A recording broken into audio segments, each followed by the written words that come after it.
हो गया है? है?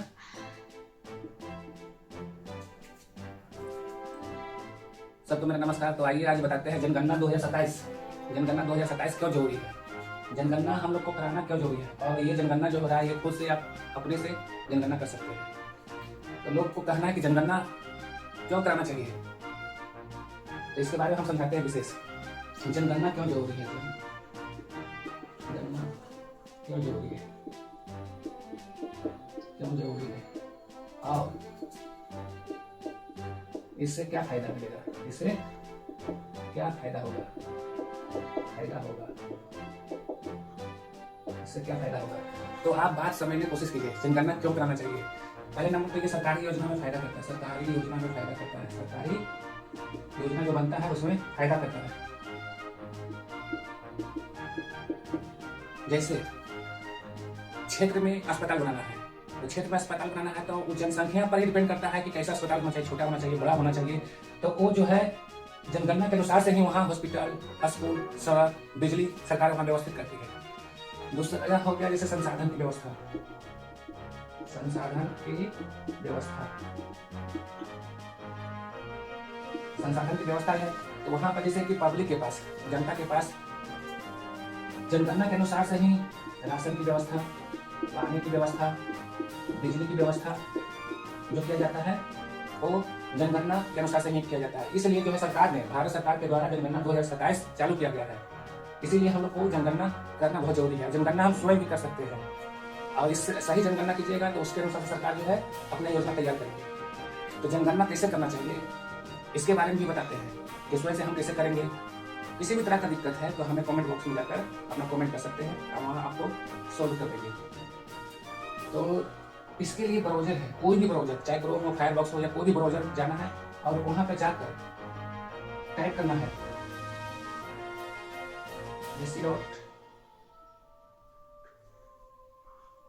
census.gov.in टाइप करके इंटर करना है, इंटर करना है। और उसके बाद आगे कुछ नहीं, सिर्फ मोबाइल रहेगा, मोबाइल पर ओटीपी जाएगा, ओटीपी डालना है, लॉगिन करना है। तो लॉगिन करने के लिए कैसे करना है आपको विशेष बताते हैं आगे, देखिए। जो भी आपका कैप्चा दिखेगा वो कैप्चा यहाँ पे इंटर करना होगा। तो यहाँ पे है 4R capital O small O capital TD। उसके बाद यहाँ पर वेरीफाई एंड प्रोसेस लिखा हुआ है, वेरीफाइड एंड प्रोसेस। तो यहाँ पे हम क्लिक करेंगे। क्लिक करने के बाद आगे यहाँ पे आ गया एरर, इनवैलिड कैप्चा, क्योंकि गलत कैप्चा डालिएगा तो इनवैलिड ही आएगा। तो यहाँ पर ओके करें। ओके करने के बाद फिर से हम कैप्चा टाइप करेंगे। तो यहाँ पर लिखा हुआ है EA capital V3Q capital F। उसके बाद वेरीफाई एंड प्रोसेस। आगे आपको लिखा है वेलकम, स्वागत है, जनगणना 2027 के मकान सूचीकरण कार्य चरण के शोगणना SE पोर्टल में आपका स्वागत है। इस पोर्टल के माध्यम से आप संबंधित मकान सूचीकरण हेतु अपने परिवार से संबंधित जानकारी प्रदान कर सकते हैं। इस प्रक्रिया को पूरा करने में लगभग 15 से 20 मिनट लगेंगे, 15 से 20 मिनट लगेंगे। पुष्टि और सबमिशन के बाद आपको SMS और ईमेल यदि प्रदान किया गया है के माध्यम से शोगणना पहचान संख्या प्रदान की जाएगी। एक ID जनरेट किया जाएगा लास्ट में जब आप फाइनल सबमिट कीजिएगा। तो जब जनगणना प्रगणक आपके घर आए तो कृपया अपने परिवार के लिए मकान सूचीकरण कार्य को पूरा करने के उनके साथ यह पहचान संख्या साझा करेंगे। अगर आप सबमिट जो किया है उसको सेव करके रखना है, और उससे जब आएंगे आपके सर्वे वाला तो वो नंबर आपको दिखाना होगा। तो आगे ओके करते हैं। जब नेक्स्ट करेंगे तो उसके बाद यहाँ पर आएगा हेड, यहाँ पे देखिए head of house hold, name of the head of house hold. तो यहाँ समझने की जरूरत है यहाँ पे क्या टाइप करना होगा, और यहाँ पे आपको हाउस होल्ड जो भी आपके होंगे तो उनका नाम देना होगा, ठीक है। तो यहाँ पर हम अपना हाउस होल्ड जो भी है उनका नाम देते हैं, हाउस होल्ड, यहाँ पर नाम टाइप कर दिए। अब यहाँ पे जो है अपना जो भी नंबर है, आपका जो भी नंबर है, मोबाइल नंबर यहाँ पे टाइप करना है। तो अपना हम यहाँ मोबाइल नंबर टाइप कर दिए। टाइप करने के बाद यहाँ पे ईमेल पूछता है, तो यहाँ पर आपके पास ईमेल है तो भी देना है, नहीं है तो भी नहीं देना है। तो यहाँ पे क्या करेंगे हम, अगर नहीं है तो नहीं डालना है, फिर भी हमारे पास ईमेल है तो ये ऑप्शनल है, डाल सकते हैं और नहीं भी डाल सकते हैं। तो हम यहाँ पे डाल देते हैं। तो यहाँ पे आपको स्मॉल लेटर में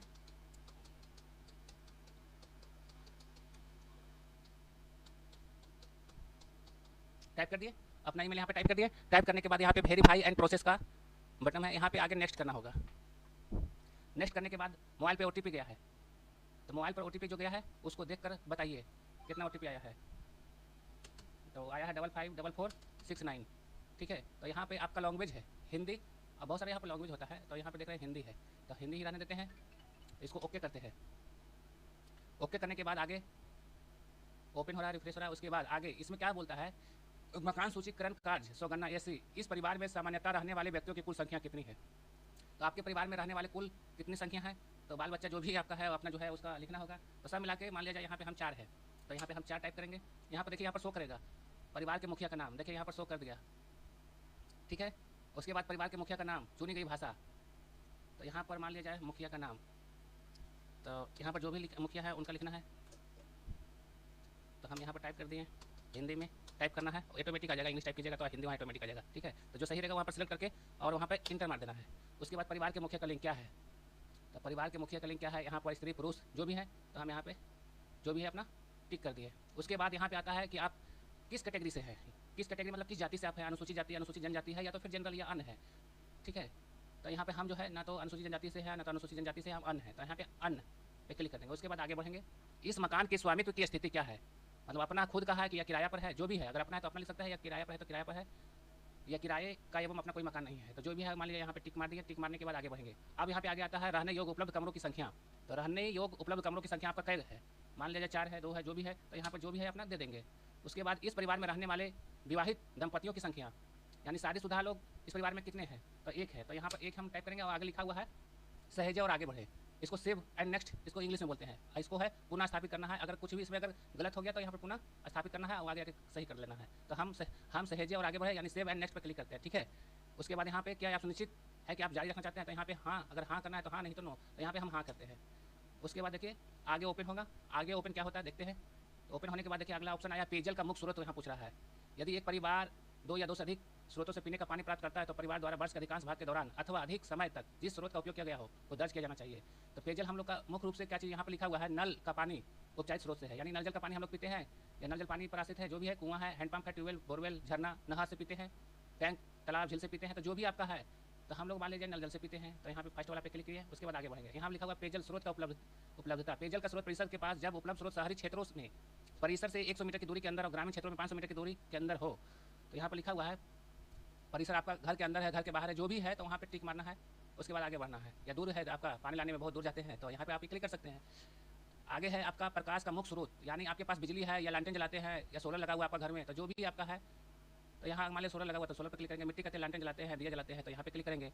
तभी तो बिजली पूरे बिहार में है, कहीं पे लालटेन का जरूरत नहीं है, तो यहाँ पे हम बिजली क्लिक करते हैं। और यहाँ पे शौचालय की सुलभता, शौचालय की सुलभता है तो आपके पास शौचालय है या नहीं है, या सार्वजनिक शौचालय यूज करते हैं, जो भी है, या खुले में अगर खेत में जाते हैं तो यहाँ पे क्लिक करना है। यहाँ पर आगे शौचालय का प्रकार, शौचालय का आपका जो है निम्न से जुड़े है, पाइप सीवर वाला है, सेफ्टी टैंक है, या क्या है, तो जो भी आपका है वहाँ पर अगर सेफ्टी टैंक है तो यहाँ पर क्लिक करना होगा, नहीं है जो भी है तो यहाँ पर नहीं, खुले में यहाँ पर क्लिक किया हुआ है इसलिए नहीं ले रहा है, ठीक है। इसमें घबराने की कोई ज़रूरत नहीं है। आगे 2 गड्ढा वाला शौचालय है, तो यहाँ पर देखिए, यहाँ पर खुले में जब वो यहाँ पर क्लिक कर दिया तो ये टिक नहीं लेगा, एक गड्ढा यहाँ पर भी नहीं लेगा। अब आते हैं गंदे पानी की निकासी किससे जुड़ी हुई है। गंदे पानी की निकासी जो है ढका हुआ नली है, खुला हुआ नली है, या किसी भी नाली से नहीं है, तो जो भी आपका है वो टिक मार देना है। यहाँ पे परिसर के अंदर स्नान सुविधा उपलब्ध है, यानी घर के अंदर जो है बाथरूम वगैरह, स्नान जो है स्नानगृह वगैरह है या नहीं है, तो यहाँ पे एक ओपन में है या नहीं है, तो जो भी है स्नानगृह है तो, नहीं है तो नहीं पे क्लिक कर देना है। अब अगला आता है क्या ऑप्शन दिया है, रसोई घर और एलपीजी पीएनजी गैस कनेक्शन की उपलब्धता। तो यहाँ पे आपको समझना होगा कि रसोई घर एलपीजी यानी रसोई घर जो आपका खाना, जिसको इंग्लिश में आप लोग किचन बोलते हैं, क्या बोलते हैं, किचन बोलते हैं। तो किचन में आपका खाना कैसे से बनता है, गोईठा पर बनता है, कोयला पे बनता है, जिसको कुकिंग कोल कहते हैं। अब यहाँ पे बात समझना है कि एलपीजी पीएनजी क्या है। तो एलपीजी कुछ लोग तो जानते हैं कि ये जो है लिक्विड पेट्रोलियम गैस है, लेकिन पीएनजी क्या है भाई। तो पीएनजी जो है पाइप लिक्विड पेट्रोलियम जो है, ये गैस जो है आपको पाइप के द्वारा कनेक्शन घर में किया हुआ, बहुत बड़ा जो टाउन महाराष्ट्र दिल्ली वगैरह जो भी है वहाँ पे पीएनजी कनेक्शन रहता है, वहाँ पे टंकी नहीं लेना पड़ता है, डायरेक्ट कनेक्शन घर पे लगा हुआ होता है, वहाँ यूज करते हैं। तो आपका जो भी यहाँ पर कनेक्शन है वहाँ पर टिक लगाना होगा। एलपी पीएनजी गैस कनेक्शन अगर उपलब्ध नहीं है तो यहाँ पे टिक मारना होगा। आगे क्या है, घर के भीतर खाना पकाते हैं परंतु रसोई घर में नहीं है, तो जो भी है ऑप्शन यहाँ पे आपको पढ़ लेना है, पढ़ कर अपना टिक मारना है। एलपीजी पीएनजी गैस कनेक्शन उपलब्ध नहीं है तो हम इस पर टिक मारते हैं। खुले में घर के बाहर खाना पकाते हैं, अगर खुला में कोई छत पर बनाता है या घर के बाहर बनाते हैं तो वहाँ पे आपको टिक करना पड़ेगा, ठीक है। तो हम यहाँ पे टिक मारे, एलपीजी पीएनजी गैस कनेक्शन उपलब्ध नहीं है, या तो आप खाना नहीं पकाते थे, इस पर टिक कर सकते हैं। आगे क्वेश्चन है खाना पकाने के लिए प्रयुक्त मुख्य ईंधन क्या है। जलाऊ लकड़ी यानी लकड़ियों की सूखा लकड़ी से बनाते हैं, या गोईठा उपला उसी को बोल रहे थे, अभी जो गोईठा जो बोल रहे थे इसको शुद्ध हिंदी में उपला बोला जाता है। या आप किरासन जो तेल से भी खाना बनता है, स्टोव वगैरह जो है इसे यूज करते हैं, तो इसमें भी टिक मार सकते हैं। तो यहाँ पर हम जलाऊ लकड़ी का अगर टिक मारें या हम इसे खाना बनाते हैं तो अपना जो भी है उसे टिक मार लेना है। उसके बाद क्या है, पुनः स्थापित करना या सहेजे आगे बढ़े, सेव एंड नेक्स्ट पे क्लिक करते हैं, ठीक है। यहाँ पे क्लिक कर दिए। अब आपका क्वेश्चन और दिया है यहाँ पे, परिवार के स्वामित्व वाली तथा उसके पास उपलब्ध परिसंपत्तियों को उपलब्ध के रूप में माना जाएगा, भले इसका उपयोग मुख्य रूप से व्यावसायिक उद्देश्यों के लिए किया जाता हो, जैसे रेडियो ट्रांजिस्टर। तो जैसे आपका घर में रेडियो है, मोबाइल या स्मार्टफोन है, क्या है, अगर है तो जो भी रेडियो है तो रेडियो पर क्लिक मारना है, अगर नहीं है तो इस पर क्लिक मारना है। उसके बाद आता है टेलीविजन। तो आप देखते हैं अपना अपना घरों में जो है टीवी वगैरह लगा हुआ है, डीटीएच कनेक्शन वगैरह है, तो जो भी है एक Doordarshan free Doordarshan dish TV लगा हुआ है, तो इसमें मारना है डीटीएच है तो यहाँ पे क्लिक करना है। नहीं तो फिर आपको अगर नहीं है तो यहाँ पे अन कोई है तो नहीं भी है तो यहाँ पे डायरेक्ट क्लिक मार दीजिए। इंटरनेट के बिना तो आपका कुछ भी चलेगा नहीं। आप सर्वे भी करें तो इंटरनेट की जरूरत पड़ता है, बिना इंटरनेट का तो होगा नहीं। तो यहाँ पे जो है इंटरनेट की सुविधा है, तो किसके माध्यम के द्वारा है? लैपटॉप कंप्यूटर के माध्यम से, मोबाइल स्मार्टफोन के माध्यम से। अगर है तो ठीक है, नहीं है तो यहाँ पे नहीं पे क्लिक करना है। लैपटॉप कंप्यूटर आपके यहाँ है तो यहाँ पे क्लिक करना है, अगर नहीं है तो नहीं पे क्लिक करना है। टेलीफोन और मोबाइल फ़ोन स्मार्टफोन, अगर आपके पास केवल लैंडलाइन है तो यहाँ पे क्लिक करना है। और अगर यहाँ पे लिखा केवल मोबाइल, स्मार्टफोन अनसाधारण मोबाइल दोनों है तो दोनों पर क्लिक करना है, दोनों नहीं है तो नहीं पे क्लिक करना है। साइकिल और स्कूटर, मोटरसाइकिल, मोपेड, जो भी आपके पास है साइकिल है तो क्लिक करना है, अगर नहीं है या दोनों है तो इस पर क्लिक करना है, और अगर नहीं है तो आप इस पर क्लिक करना है।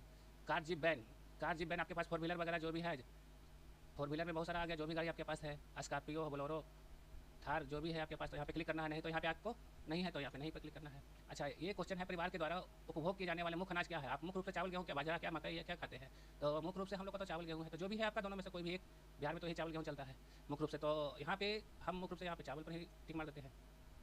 अब यहाँ पे क्या है, सेव एंड नेक्स्ट पे यहाँ पे आगे बढ़ेंगे, यहाँ पे हाँ करेंगे।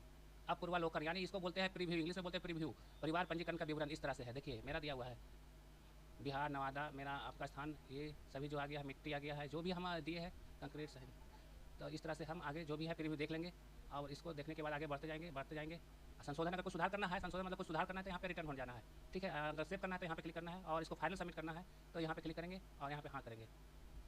अब देखिए यहाँ पर आपको आ गया है, आपकी यहाँ क्या लिखा हो, सफलतापूर्वक सबमिट किया गया। आपका 100 गन्ना फॉर्म सफलतापूर्वक सबमिट हो गया। आपकी 100 गन्ना पहचान संख्या SC ID इतना है, तो ये ID मेरा जनरेट हो गया है। तो यहाँ पर लिखा हुआ क्या चीज़ है, आपसे अनुरोध है कि आप अपना मकान सूचीकरण HLO पूरा करने के लिए इस स्वगणना ID को प्रगणक के साथ साझा करें। यदि नहीं तो प्रगणक द्वारा एक नई गणना की आवश्यकता हो सकती है। अगर नहीं दीजिएगा तो फिर नई तरह से वो अपनी तरह से आपका गणना करेंगे। तो चलिए, सभी को धन्यवाद, आप लोग समझ गए होंगे कि कैसे करना है।